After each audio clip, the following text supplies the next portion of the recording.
Hello, and welcome to Red Rock Relationships, a podcast about communication. Let's unpack the relationships that we encounter in our daily lives and learn about what makes them tick.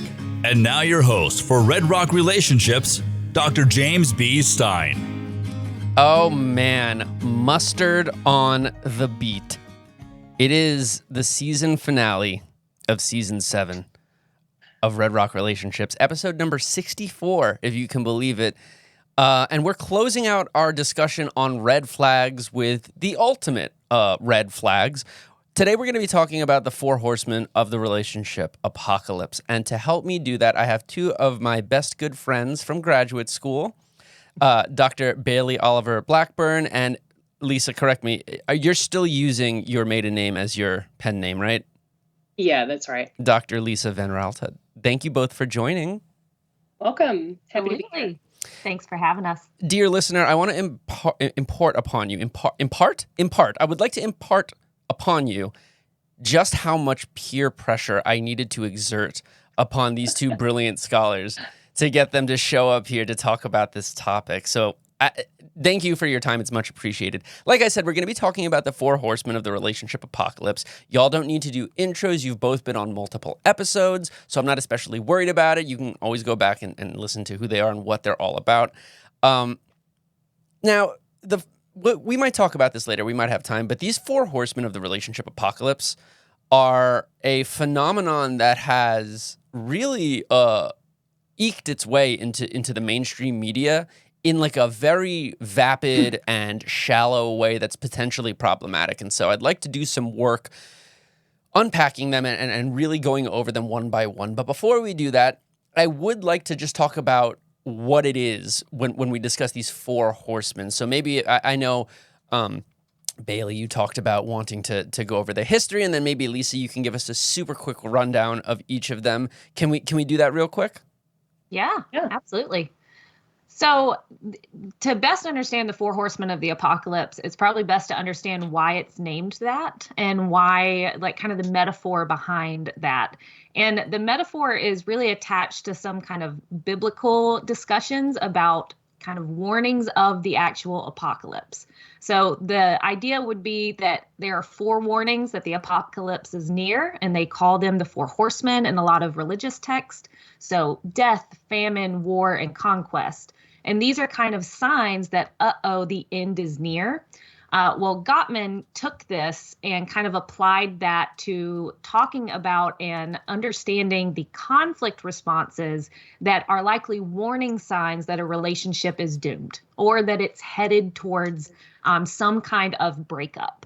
So something important about this model is that it's a cascading model. And that's a fancy term for saying if you have one of the first horsemen and you don't do anything to correct it, it's very easy to slip into or cascade into the second horseman. So these are really important because these 4 conflict behaviors are kind of the apocalypse of your relationship is potentially on the horizon. Now, something important is that if you have some of these behaviors or these conflict responses, it doesn't mean that your relationship is doomed. It doesn't mean you're guaranteed to end up in a breakup or a divorce. But what it does tell you is that you need to kind of look more closely at how you're responding to conflict within your relationship and try and foster more appreciation and care in responding to that conflict. So that's kind of like the history of where this name really came from in the first place. Yeah, and I think it's super important that you mentioned that they're conflict responses. I think a lot of people talk about the behaviors in a vacuum and just assume that these behaviors are or will lead to conflict, and it's not always the case. Conflict is present in every relationship, and the way that we choose to respond alters the trajectory of that relationship, and these responses are especially damaging. So, Lisa, from memory, of course, can you please enlighten us as to what the Four Horsemen are and what they're all about? Yeah, so Bailey's right. Like, these behaviors are looked at in the context of conflict management, right? And Gottman was this really fantastic researcher. Him and his wife looked at a ton of couples as they were in conflict, and he found that they were sort of doomed if they were exhibiting all of these behaviors, right? And they sort of go from they sort of cascade down, as Bailey said. And I don't know if I'm going to say them in the right order, but let me tell you what the Four Horsemen are. First, we have criticisms, and criticisms, just very briefly, are attacking someone's personality or attacking their character, their self-worth, those kind of things. That's the first one. Contempt is the second horseman. This would be when we feel superior to others or act like we are better than them, or someone is deserving of scorn or not worth our time. And we'll delve into those kind of behaviors later. Defensiveness is the third. This is essentially when we don't want to take responsibility for our actions, so we get defensive. And the last is stonewalling, and stonewalling is when we sort of withdraw from interacting with our partner. It could include the silent treatment, but also really short, trite responses like, So you're not engaging in the conflict anymore. Yeah, thank you for that description. So rapid in your description, some might call it Louisiana Fast.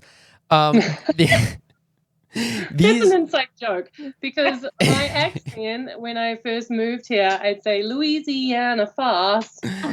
And then, I don't know if we've ever said this on the podcast before, but James and I and another colleague and good friend of us all live together. So we have plenty of stories. Yeah, and a lot of them revolve around you talking about fast food. Anyway. Grad school. Anyway, that's a really nice, concise description of each one. And importantly, one is not a sign of the end per se, but as Bailey mentioned, it is possible for you do one and then another emerges and another emerges. Now, I think it's widely accepted, and correct me if I'm wrong here, but I think it's widely accepted that the first horseman to keep your eye out for is criticism. And not just criticism, but criticism in replacement of complaint. So I want to talk a little bit about the difference between a criticism and a complaint. Why is one of those things? Why is a complaint more mundane, and why is a criticism indicative of the relationship apocalypse? So whoever wants to start, you're more than welcome. Sure, I can take this one. So criticism is different than offering a critique or voicing a complaint to your partner. No relationship is going to sustain if you can't have open, honest conversations about changes in behavior that are needed, or critiques and like complaints about things that are really important to you and your communication with your partner. Now, what is different is criticism is usually where you're attacking your partner's personality, their disposition, the core of their character. This is different than a behavioral complaint, right? So if you said to someone, I knew someone whose partner accidentally threw out these really sentimental ornaments that he didn't know they were sentimental, but he threw them out and his partner was very upset. And instead of responding of, hey, there was a behavior that was the issue here, which would be a complaint, so tossing out that box was really wrong, and here's why.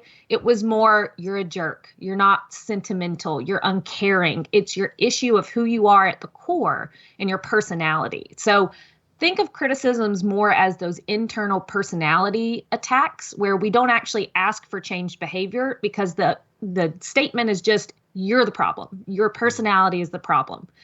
Not shocking probably to any of you. If someone told you everything's great except your entire personality, you're not going to be excited about that. You're not going to say, cool, let me change my entire personality. But if you say, hey, there's this one behavior, or there's these behaviors that are really impacting me and here's how, that's doable. That's something that's not going to breed as much defensiveness or, contempt as simply focusing on behavior. So that's the biggest difference between criticizing, attack of the character, of the personality, and complaint that's more on, here's these behaviors that we need to work through. And I think it's important to note that again, these are conflict responses, and when we respond to conflict, the literature has identified 3 basic levels. I mean, there's more to it, right? But level 1 is behavior-oriented. Level 2 is relational-oriented, right? So it's an issue with the relationship. And then the worst one, number 3, is about the personality. And that's where you get to criticism over complaint. And so I think it's just important because complaints are normal and healthy in relationships. You know, you complain to your partner, you complain about your partner, you complain about your partner to your partner, right? These are normal things. But when you start making those criticisms, it can indicate laziness in terms of addressing the core issues, and it can also sometimes be an excuse to get into a more heated argument. Lisa, I want to turn to you for the second horseman, contempt. Now, you already mentioned these are feelings of superiority or perhaps feelings that the other person is beneath you. And scholars and just people in general have traditionally recognized this one as like the least forgivable horseman. You know what I mean? It's the sort of thing where it's like when you see it on your partner's face, there's no going back, right? It's often accepted. So do you have any thoughts on why this might be? Like, why are those feelings a sign of the end? And why is it a line that once crossed, it's very, very hard to get back? Yeah, this one is definitely one that's worth attending to in your relationship if you see it. So contempt, as you say, is this behavior we do when we signify to our partner that we are superior, they are inferior, they're not worthy of my time. It sort of really belittles and devalues your partner. And when those feelings sort of happen, it's super hard to come back from. Like if you truly feel that way. And sometimes there's behaviors that we do in our relationships that we don't realize are those contemptuous behaviors. So one of the biggest signals that has been identified in research as contempt is eye rolling. And I feel like that's something that a lot of people do all the time. So when you're viewing your partner and you go, you do this eye roll to them, that is signaling that like, why are you behaving this way? You are not worth me even paying attention to. You're so, it's giving a lot of information in that way that's sort of condescending. And when that happens, your partner can feel so small and so little. It's really hard to bounce back from. So I think it's just a super important one for us to be aware of ourselves, right? Like really avoid trying to use those behaviors when we're in conflict and even just like in our regular day-to-day interactions with our partners. So avoiding trying to mind read your partner, trying to predict what they're going to do or say because you know them best and, they don't have the ability to really communicate. I think that contempt is one of those big ones that we super need to avoid. Trying to instead, put yourselves in their shoes. Like, why are they feeling this way? Don't try and belittle them, but understand like why are they reacting in this way can sort of help us avoid those feelings of contempt. Yeah, you hammer on a good point there in that expressions and mindful attempts to practice empathy can be an antidote to contempt. And also, I think you're really keen to note that there is so much overlap between those feelings of contempt and the very same sorts of criticisms that Bailey was talking about there. So you can see, again, the cascading nature. It's like you start making complaints about their personality, and then it's like, it's the same thing over and over again with you, isn't it? And that's where contempt can bubble up. Now, I think as we move forward into the third one, defensiveness is one of those horsemen that I think a lot of people have a much easier time wrapping their heads around. We see defensiveness in much more clear, concise behaviors. So Bailey, I'll ask you this time, why is defensiveness so potentially harmful? And how can, kind of like how Lisa was describing, how can we limit our own tendencies to be defensive and really take ownership of our role in relational conflict? Yeah, so again, with this cascading model, that means they kind of fold into one another. So contempt goes far beyond criticism. So criticism, attacks your partner's character, contempt, as Lisa said, assumes this like position of superiority over them, right? Oh, you're exhausted. Imagine what I feel. You're so weak to feel that way. If someone's communicating to you in that way, it would be natural for you to feel like that is an attack, right? Either an attack on your character, like criticism would be, or an attack on almost gaslighting of, why are you feeling this way? In fact, you shouldn't be. Here's my role. Here's how I'm feeling. If someone's communicating with you like that, we see that as an attack. In our mammal instincts, when we feel like we are being attacked, we want to ward ourselves from attack. We want to defend ourselves. So defensiveness is basically where we get into that reactive stance instead of a proactive stance, which basically means I am quick to respond to this contempt and criticism instead of thinking through kind of how my dialogue, how my communication is going to impact not just my partner, but our relationship and our trajectory and our well-being as a couple. So the number one way I think people engage in defensiveness, which makes sense if contempt and criticism have already been present in your relationship, is through closed listening. And this is basically the idea of, I'm so busy building up my next rebuttal, my next attack, my next trying to get even because I feel like I'm being attacked by the other person, that you don't actively listen to what the person is saying. We do this in all of our relationships. I mean, I can tell you, and she'll probably watch this, but I know what my mom's going to say in some of our arguments. I can predict it. But sometimes that clouds me from actually listening to what she's saying or what she's actually, needing out of that dialogue. So defensiveness kind of pushes us into that reactive, I'm not even listening to what you're saying. And the biggest issue with defensiveness is if we don't do something about it and get more into that proactive, empathetic listening stance, it's actually just going to breed more aggression, right? So if I feel like I'm being attacked, I want to attack back. That person feels like they're being attacked and they want to attack back. So it almost turns into this cycle of aggression, creating aggression back and forth.